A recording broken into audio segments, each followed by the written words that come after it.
कल्पना कीजिए, तिरंगा लहराने की खुशियां पूरे देश में मनाई जा चुकी हैं। दिल्ली से लेकर मुंबई तक आजादी के जश्न खत्म हो चुके हैं, लेकिन हिमालय की गोद में बसा एक इलाका ऐसा भी है जहां 15 अगस्त 1947 के बाद भी आजादी नहीं पहुंची। ये कहानी है उस उत्तराखंड की जहां देश आजाद था लेकिन जनता अब भी गुलाम थी। ये कहानी है टिहरी रियासत की, और ये कहानी है उन दो नामों की जिन्होंने गोलियों के सामने सीना तानकर राजशाही को चुनौती दी। नागेंद्र दत्त सकलानी और मोलू भरदारी। ये सिर्फ नाम नहीं है, ये टिहरी की आत्मा है। ये वो चिंगारी है जिसने राजमहल की नींव तक हिला दी। आज भी कीर्तिनगर की हवा जब बहती है तो उसमें सिर्फ ठंडक नहीं होती, उसमें आजादी की वही हुंकार होती है जो 78 साल पहले राजशाही के दरबार तक गूंज गई थी। 15 अगस्त 1947 देश आजाद हो चुका था, लेकिन टिहरी रियासत में राजा का हुक्म अब भी आखिरी हुक्म था। जनता से जबरन कर वसूले जाते थे और विरोध करने वालों पर जुल्म की स्याही फेर दी जाती थी। लोग पूछते थे, क्या हम हिंदुस्तान का हिस्सा नहीं है? क्या आजादी सिर्फ मैदानों के लिए है, पहाड़ों के लिए नहीं? और यही सवाल धीरे धीरे एक आंदोलन में बदलने लगा। इसी आंदोलन के बीच एक युवा नेता उभरता है, तेज नजर, आवाज में आग और दिल में सिर्फ एक सपना, टिहरी को आजाद कराना। नाम था नागेंद्र दत्त सकलानी। उनके साथ कदम से कदम मिलाकर चल रहे थे मोलू भरदारी, एक ऐसे योद्धा जो जानता था कि लड़ाई आसान नहीं है, लेकिन यह भी तय था कि ये लड़ाई लड़ी जाएगी।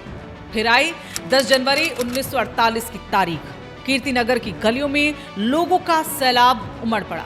नागेंद्र सकलानी के नेतृत्व में 53 सिंह नेगी, किसान नेता दादा दौलत राम और सैकड़ों ग्रामीण एक साथ निकल पड़े।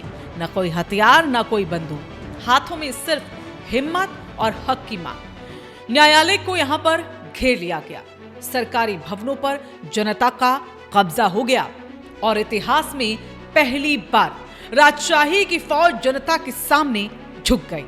प्रशासन ने आत्मसमर्पण कर दिया और कीर्तिनगर को आजाद घोषित कर दिया गया। और यहीं से जन्म हुआ कीर्तिनगर आजाद पंचायत का। ये सिर्फ घोषणा नहीं थी, ये राजशाही के ताबूत में एक पहली कील थी। लेकिन राजमहल खामोश नहीं बैठा। राजा को यह बगावत नामंजूर थी और इसीलिए अगले ही दिन, जी हां, अगले दिन यानी कि 11 जनवरी 1948 को नरेंद्र नगर से शाही फौज भेजी गई। नेतृत्व कर रहे थे कर्नल डोभाल। आंदोलनकारी टिहरी कूच की तैयारी कर रहे थे, लेकिन उन्हें यहां पर अंदाजा नहीं था कि सामने से गोलियां आने वाली है। कोई चेतावनी नहीं, कोई बातचीत नहीं, बस गोलियों की आवाज। और फिर देखते ही देखते नागेंद्र दत्त सकलानी धरती पर गिर पड़े।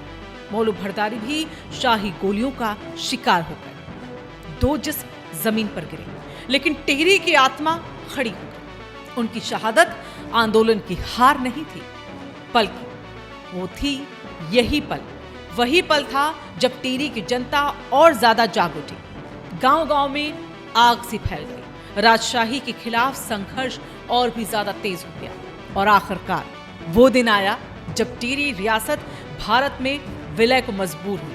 आज जो आजादी हम जी रहे हैं उसकी नींव में नागेंद्र और मोलू का लहू शामिल है। यही वजह है कि कीर्तिनगर आज भी उन्हें भूलता नहीं है, बिल्कुल भी नहीं। और इसी के चलते हर साल 11 जनवरी से 14 जनवरी तक उनकी शहादत को याद किया जाता है। ऐतिहासिक शहीद मेला आयोजित होता है और इस बार भी रामलीला मैदान इतिहास का गवाह बनेगा।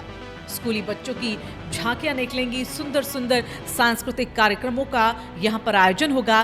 देशभक्ति से ओतप्रोत कई प्रस्तुतियां हमें देखने को मिलेंगी और इस ऐतिहासिक मेले का उद्घाटन करेंगे मुख्यमंत्री पुष्कर सिंह धामी और इसके साथ ही क्षेत्र विधायक विनोद कंडारी भी इस मेले में मौजूद रहेंगे। और ये जो मेला है वो सिर्फ एक उत्सव भर नहीं रहेगा, ये स्मृति है और ये संकल्प है कि आजादी को कभी हल्के में नहीं लिया जाएगा, क्योंकि ये जो आजादी हमें मिली है वो नागेंद्र और मोलू जैसे नायकों की कुर्बानी से ही हमें मिल पाई है। शहीद कभी मरते नहीं, वो सिर्फ इतिहास बन जाते हैं। और कीर्तिनगर के इतिहास में नागेंद्र दत्त सकलानी और मोलू भरदारी हमेशा जिंदा रहेंगे। अगर आपको ये कहानी दिल को छू गई हो।